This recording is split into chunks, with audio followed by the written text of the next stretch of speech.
So today I'm going to be relocating my battery from the front to the hatch. And I'm just going to show you how I did it. I'm not going to show every single thing as far as when I install it. So I haven't really seen any videos or any really good videos of relocating the battery. So if you want to do a Sidewinder kit or just want to make room. So the game plan is to reuse the factory negative cable. I'm going to remove it from here, leave it on the battery. I'm going to have to extend the battery monitor system wires with, I believe it's going to be 16 gauge. And then I got some 12 gauge wire for this as well, for the positive cable. I'm going to remove the positive cable from right here, and I'm going to connect my new positive cable, which is right here. Probably the best battery cable wire that you can find around, honestly. I mean, they've had like so many certifications on their website for this wire. There's multiple options for different grades of wire.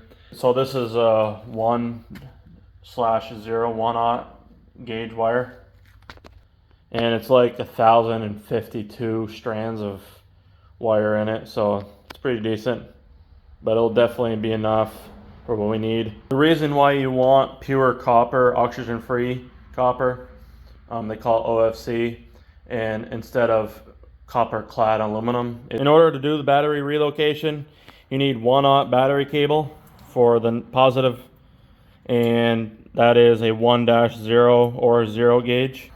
And you also need to extend your battery monitor system wires as well. So what I did here, I have the one end of the 1/0 cable for the battery connected here on the factory relocation, and there's a 3/8 lug on this end. I also have a 12 gauge wire. I got this wire at Walmart. It's really cheap. It's like 12 feet of it, and it was plenty. And I just spliced it in to the white wire that was right there. This here is the white battery cable that I extended on the positive side. The cable is going through this boot right here.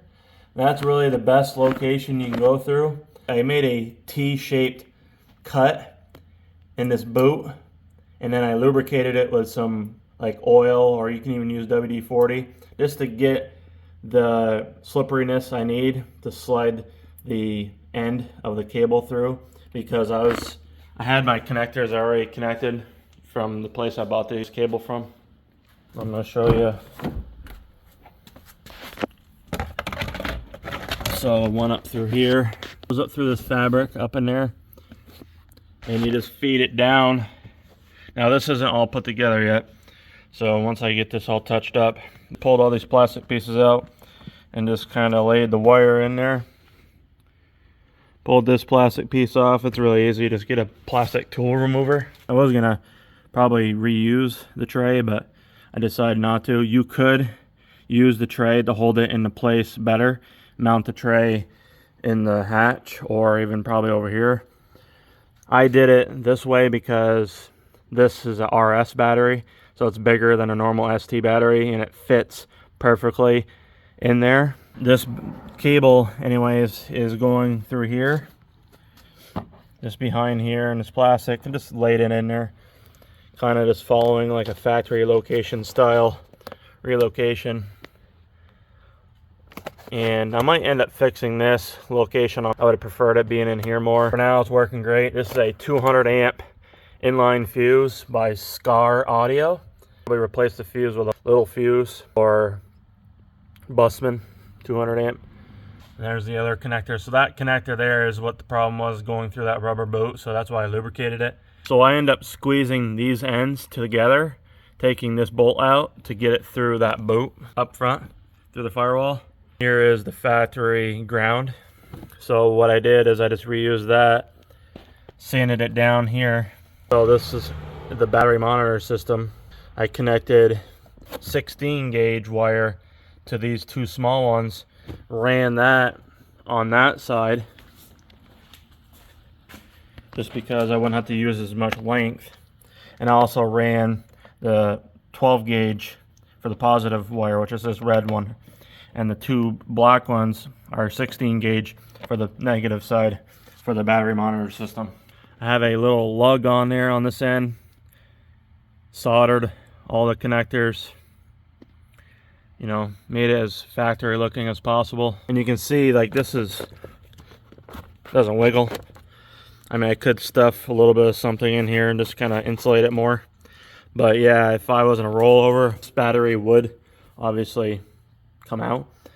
So it isn't 100% mounted in there, but it's, you know, I don't expect to roll over anytime soon, hopefully not. But it's a really great spot, honestly. I just have to figure out where to put the amplifier. What I did to feed these through, I fed those lines straight under, just straighten them out and feed the wires. I didn't take this plastic piece out, fed it and grabbed on the other end. I did pull back on this plastic piece right here. I did pull this back to grab the wires, especially the small ones because they're not as stiff. So you can see right here, I got some extra wire that I could pull on, but that's going through the firewall, of which I had a hole already made for it. And I just ran the red one down through here. I stuck my hand in here, and the two small black ones for the negative side are ran through here. What I did is I ended up taping them together for the same thing, and it just keeps them more neat. But you can see that's where I ran it through.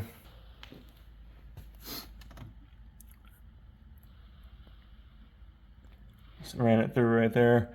And what I did is I put this cover on there, so that way there it protects the wires. This line here is my water meth boost line. And I just ran the positive BMS cable through this little hole. You don't have to do that. You could just run it through here and probably just tape it up. I may end up changing that eventually. Really happy with it. Successful relocation. And I'm glad to be able to make a video about it. There's many ways of doing this, really. I would say this is probably one of the easiest ways because you're not running a negative cable from here, for example. Because I've seen other people run their factory cable here for the negative, and they hooked it up to like a remote post. For example, they extended a 1/0 black negative cable to the back, and I didn't want to do that because it's adding more weight and really you don't need to do it. So, but yes, you are essentially double grounding in a sense, because then it would be grounded right here. So what I would like to do, somehow get another adapter for this, use this here, but have an adapter for another cable ran either down here or run it like down up here and connect it. Having a better ground will stabilize voltage better, from what I've read. I did sand this down to bare metal, and that's a stainless steel bolt right there. This is not all cleaned up yet, put back together. Just wanted to show you guys how I did this in detail, so that way there you know what to do. The reason why you need the inline fuse is because the fuse that's in the factory distribution box, I guess you want to call it, is too far away now, and it's a 150 amp. So you want your inline fuse to be close as possible to your battery to protect the battery and obviously the cable. 200 amp is what I was recommended by the battery cable company, because the 200 amp has more response time than like a 150, for example. And this is the perfect distance to have it from the battery. Oxygen free copper. That's definitely what you want to run. You don't want to run copper clad aluminum because it doesn't have as much conductivity, and so therefore if you do go copper clad aluminum, which I do not recommend, you want to run a bigger cable, and so that adds more weight and harder to work with. It's probably not as flexible either. This stuff is pretty, this is really flexible stuff. So I got this cable from Battery Cables USA. They're out of Kentucky. I highly recommend these guys because they're legit. Made in the USA. It was fast shipping. It was like within 3 days of getting it. They will add the lugs for you that you need for each end of the cable. You have a selection of red and black. They also have a double lined battery cable, and I thought this one actually was going to be, but it isn't.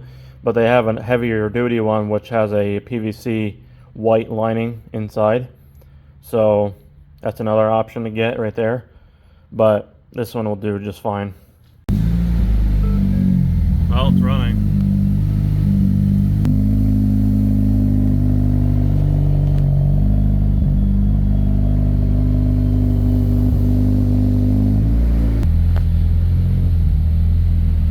That's how to do a battery relocation on the Focus ST. Hopefully you enjoyed. Like and subscribe. We'll see you on the next one.